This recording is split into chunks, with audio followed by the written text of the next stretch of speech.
To be totally honest with you guys, this whole live-action RE movie thing has been a bit of an emotional roller coaster. First, the movie in the series I liked the most ended up being nowhere near as good as I remembered, and the one I remembered hating turned out to be relatively good. Those videos, on top of being very, very fun to make, served a dual purpose, as they also gave me an excuse to revisit some movies from my early teens, but this one's different. See, I've never actually seen any of the Resident Evil films past Apocalypse, so we're treading new territory here, and I'm going to use my previous experiences to not judge this one before I've really given it a chance. So why don't you guys sit back and relax as I take one for the team. What's up guys, I'm Jared from Avalanche Reviews. Welcome to the Resident Evil Retrospective.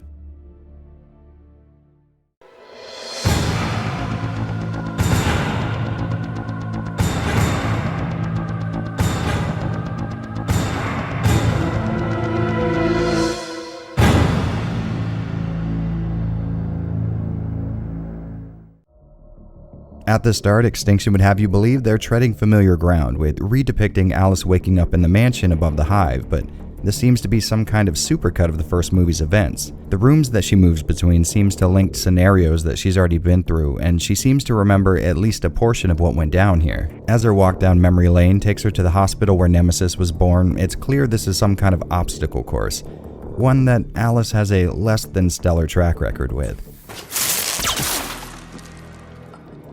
As the camera pulls back, we can see that this Umbrella base is not only drawing a lot of attention from the local dead population, but it also seems like the old red and white didn't see fit to guard this facility with anything more menacing than a rickety chain link fence. After a quick title screen, Alice fills us in on what happened between the last film and now. Apparently, the T-Virus had no issues escaping Raccoon City and has gone worldwide, but curiously, we're meant to believe that the absence of all human life has caused the environment to shit the bed even worse than when we were running things.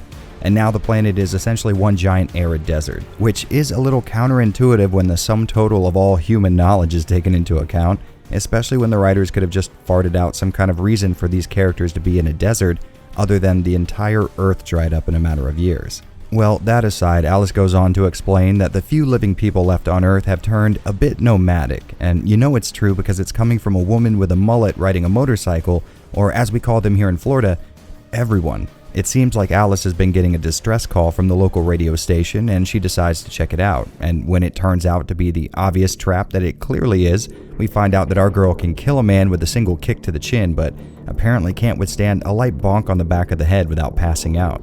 Jesus Christ, he's dead! When she comes to, we find that these bandits have themselves a Cerberus Thunderdome for some reason, which seems a bit excessive since they all have weapons they could just, kill people.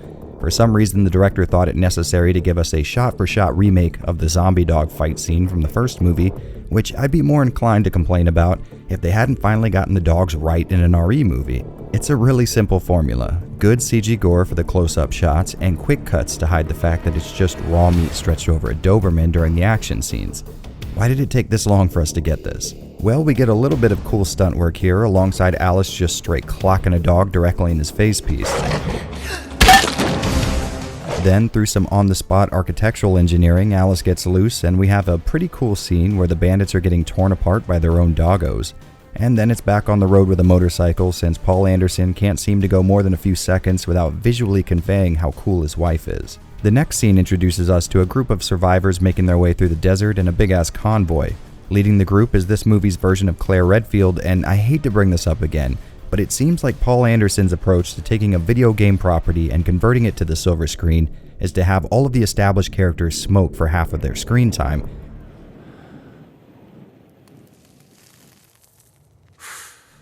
The other half obviously is spent talking about smoking. Claire Redfield, how can I help you? Got any smokes? And yes, maybe I'm exaggerating a little bit for the sheer comedy of the situation, but it can't just be me who finds this really, really odd. The best I can figure is this is an attempt at making characters seem more adult to counter the prejudice people might have towards video games, like thinking they're kids' toys or whatever. Either way, I'd say it's definitely not achieving the intended goal. My own hang-ups aside, this scene was actually really okay for introducing us to the rest of the cast. Through their CB radio discussions, you get a sense of their chemistry, plus LJ and Carlos are back, so that's a plus. Moving on, I do have to give praise where it's due. Apparently someone finally talked Anderson into the idea of actually hiring a professional to do makeup and practical effects for the zombies. Even though Extinction was released a mere 2.5 years after Apocalypse, the zombies and gore are so good looking by comparison, you'd assume it was more like a decade. Heading back to the Umbrella facility in the desert, we get to sit in on a meeting between all the company bigwigs who have apparently been staying in their own underground compounds throughout the world, and from the sound of it, they won't be able to stay there much longer. Also, apparently everyone reports to Wesker now, and I assume if I would have seen this film when it released, I might have been excited to see Wesker on the big screen, but as of now, I'm just wondering how long it'll be until they ruin his character. In this meeting, the head doctor guy from the last movie lets us know that the zombies created by the T-virus could possibly live for decades to come without decaying away, and that he plans on developing a serum that would give the zombies back a modicum of their intelligence and get rid of their craving for living flesh, aka shit Romero was doing in Day of the Dead about 4 decades ago. Then he goes on to explain that Alice plays a key role in this goal, but since they've only been able to experiment on her clones, they can't really get the results they were looking for. Speaking of Alice, we get to meet back up with her as she comes across a map marked by a dead guy and gets a radio signal from the convoy on her bike that is somehow in better condition than the clothes she's wearing, despite being the sole mode of transportation in a desert for what seems like a very long period of time. Anyone want to take an educated guess on who might possibly be funding a small portion of this movie?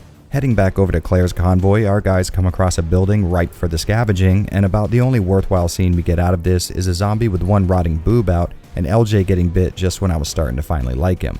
Of course, he pulls the obvious zombie movie move by keeping this a secret, and I can just imagine the smug look on this writer's face as he convinces himself that he's the first one to come up with this overused plot point. After this, we're treated to a scene so similar to Frankenstein training Bub in Day of the Dead that I genuinely can't tell if it's a purposeful homage or if Anderson thought he could just get away with ripping it off. My gut's going with the latter, but who knows. Once Claire's group settles in, we find out that they're kind of on their last leg with no more food and very little gas left. And now that Claire has had a little more screen time, I can say that she is not the Claire you and I know. This movie's version of the character is more of a rough and tumble leader type, but to be fair, the RE movies have sort of formed their own canon, so we won't dock them any points there. Catching back up with Alice, we see that she's taken an interest in this map, marking a specific area of Alaska as being safe and especially isolated. Flash forward a bit, and it seems like Alice is dreaming about her time in the Umbrella facility, and this is causing those psychic powers shown at the end of the last movie to manifest themselves, resulting in her not only ruining her own ride, but putting herself on Umbrella's radar again, which she's apparently been dodging this entire time. After a night's rest, Claire's group comes under attack from your garden variety T-virus infected crow, and I would normally revel in seeing such a small element from the games being featured in the movie, but the CG used in this shot is just too damn bad to warrant any praise. Luckily, they do look much better close up though. Once their bus comes under attack by the winged horde, Alice shows up and does whatever the hell this is, and I have to say, visually speaking, this is a really cool scene. I don't know if I like the idea of people firebending in my Resident Evil movies, but a cool shot's a cool shot. Heading back to the underground lab for a quick scene, I'm now convinced this is just an honest-to-God ripoff of Day of the Dead, with the doctor being lectured about trips to the surface to gather specimens being a detriment to the military force assigned to the base. My research is intensified. Oh, and it also seems like the good doc has been manufacturing super zombies, because bloodthirsty corpses taking over the planet weren't nearly enough of an apocalyptic threat. What they clearly needed was the ability to feel anger and super strength. Welcome to Umbrella Industries. Come for our pharmaceuticals, stay for our criminally insane bioresearchers wielding the power of a god. So after Alice's little psychic hellfire stunt, she passes out, and when she wakes up, she's being tended to by an actual human being named Walmart. And I know what you're thinking, hey, there's gotta be some kind of really funny story behind a name like that, right? No, not even a little. They found her in a Walmart, and she said she always hated her name. Now, what you would have to be named in the first place in order to think Walmart was a much better replacement, well, that's anyone's guess. Once she's up and around, she catches up with Carlos, and we find out the reason for her leaving her friends high and dry was Umbrella could track her, and she wanted them to be safe. And to be honest, I really like the chemistry between these two here. In the last movie, it felt very sexual, kind of like they were hitting on each other the whole time. But here it's more like two close friends and not a couple of horn dogs giving off a will they won't they vibe. And then we have this really great scene where an Umbrella satellite zooms in on Alice and she looks up, as if to say she is visually aware of things that orbit the Earth. Man, you have just really got to appreciate the things that Anderson will do to make his wife look cool. I'm calling it right now. At the very last movie in this series, Alice turns into a god and creates a world in her image. I'm calling it now. Place your bets. Afterwards, Alice lets the crew in on her plans of checking out Alaska and gets them on board with the whole thing. But they're going to need to gas up and grab some more food before they leave. Claire decides Vegas is the best option to accomplish that goal, and you know what? This is where I draw the line. Zombies and hulking bioorganic superweapons, that's one thing. But people actually desiring to go to Las Vegas?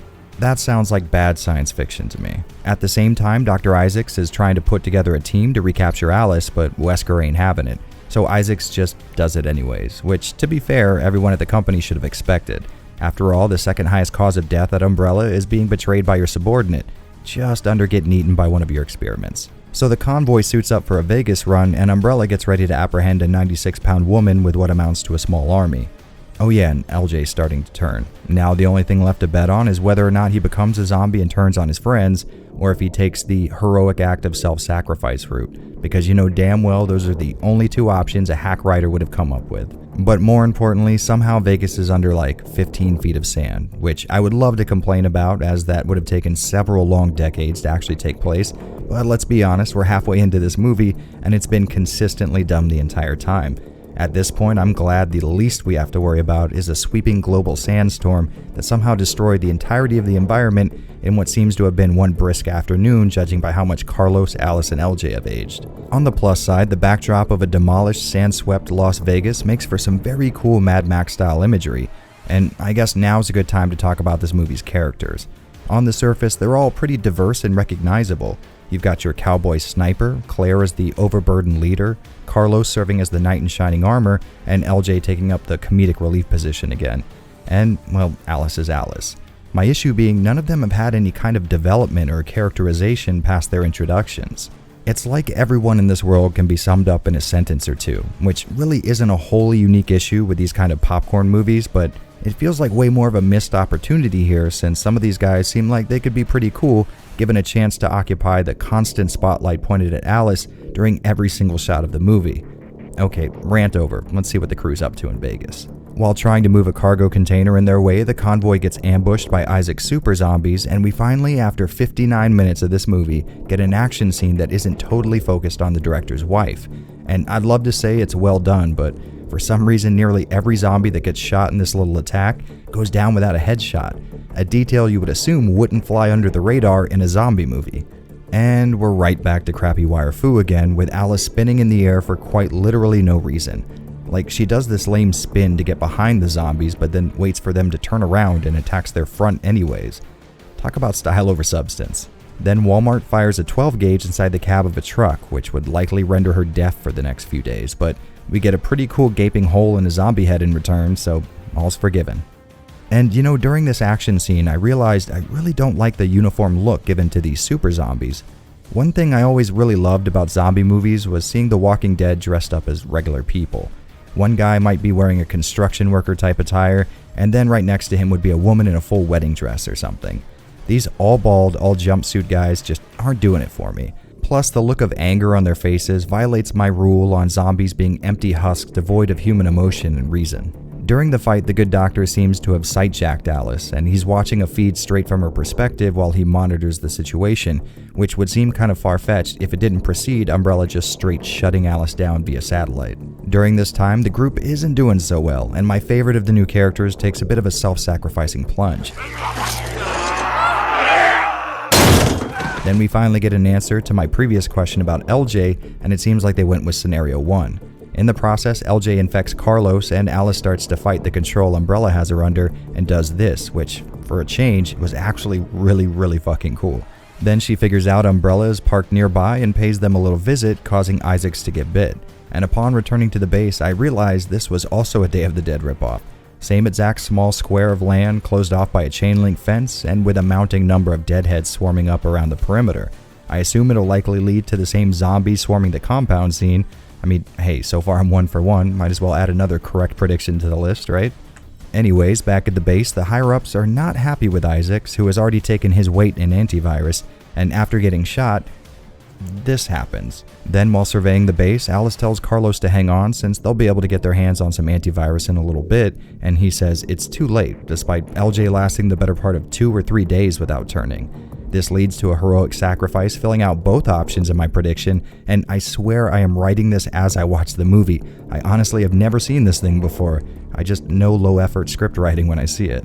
But hey, I've got no complaints. Any day I get to see a semi barrel through a crowd of zombies and detonate, that's a really good day. Once the remaining convoy group gets loaded onto a helicopter, Alice decides to stay behind and kick a little ass, but ends up stumbling across all of her failed clones.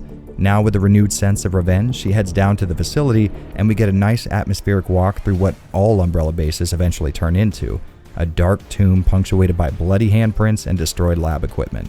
Once inside, Alice talks with a new and improved version of the Red Queen from the first movie, who informs her that she can synthesize a cure for the T-virus just using what's in the lab and her blood.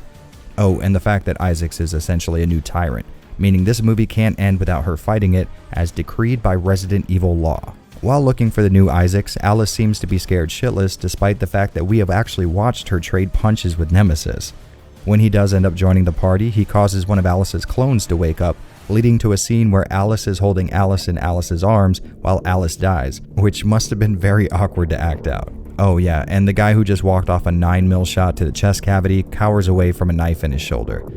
So, there's that. Giving chase, Alice ends up walking through the obstacle course, which is a cool nod to the original. Here we get a pretty good hand-to-hand fight with Isaacs, complete with Alice pulling an Akira during the fight. But hold up, if you thought this movie couldn't get any more dumb, brace yourself, because Isaacs can apparently do the exact same shit. And in the king of all anti-climaxes, he's done in not by Alice, but by the laser grid from the first RE movie. And then we're treated to what passes as a one-liner in this movie. Yeah, you're the future, all right.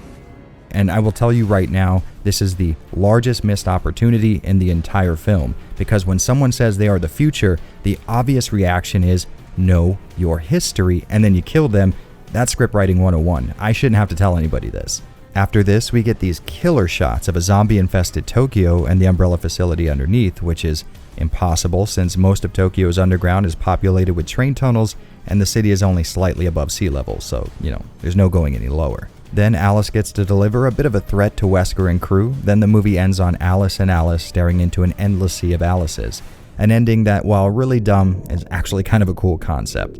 Don't get me wrong, it's a classic case of we wrote ourselves into a corner with this one, kind of a climax, but hey, I can dig a little ramping up of the stakes in my popcorn action flicks. So, surprising absolutely no one, I really didn't enjoy this movie. It definitely had some cool elements in it, but each one was ruined as the runtime drug on. First, the idea of the planet getting Mad Maxed after a zombie apocalypse. I mean, that's kind of interesting, but they made it seem like it all happened in a few years, which stretches even my suspension of disbelief. The characters most definitely had a style all their own, and I thought some of them had potential, but each one only gets 1, maybe 2 scenes of actual dialogue. Then all the cool ones end up getting killed off, and shortly after that, Claire just exits the movie without really saying a word to Alice, which is really odd since most of the time these movies have Alice being the center of everyone else's universe. The practical effects on the zombies was actually the best looking approach I've seen so far in the series, but then the lame looking super zombies just didn't scratch that living dead itch of mine. Plus, the movie spends a decent amount of time setting these things up as a huge threat, only to use them for one and exactly one scene before they're shooed off the set. Then, obviously, we have the reoccurring problem of Alice being the focal point of the movie despite being the least interesting character by a country mile. At the very least, in this case, we can give Anderson credit for being consistent. I mean, he's not being consistently good, but we gotta take what we can get. Well, I'm not gonna lie to you guys, Extinction did not give me much confidence for the next movie in the series. I went into this one expecting to be surprised like I was with Apocalypse, but that most certainly did not happen.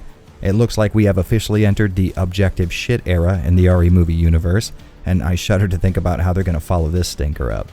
I'm sure someone watching this right now really enjoys this movie, but I just could not force myself to get into it. So I guess if you're looking to binge the RE cinematic universe, as it were, maybe think about excluding Extinction. It's not even bad enough to be so bad it's good. It's just kind of bland and unmemorable. Well, that's it for me, but don't you guys worry, I will be torturing myself with yet another one of these very soon. So until then, thank you very much for watching the Resident Evil Retrospective. Hey guys, thanks for tuning in. I'll link my other RE movie reviews here on screen along with some other stuff you might get into. If you like independent content like this, maybe think about supporting me on Patreon to ensure I can keep torturing myself for your amusement. And until I see you guys again, make sure to keep growing and keep learning. I fully expect all of you to be geniuses the next time we talk.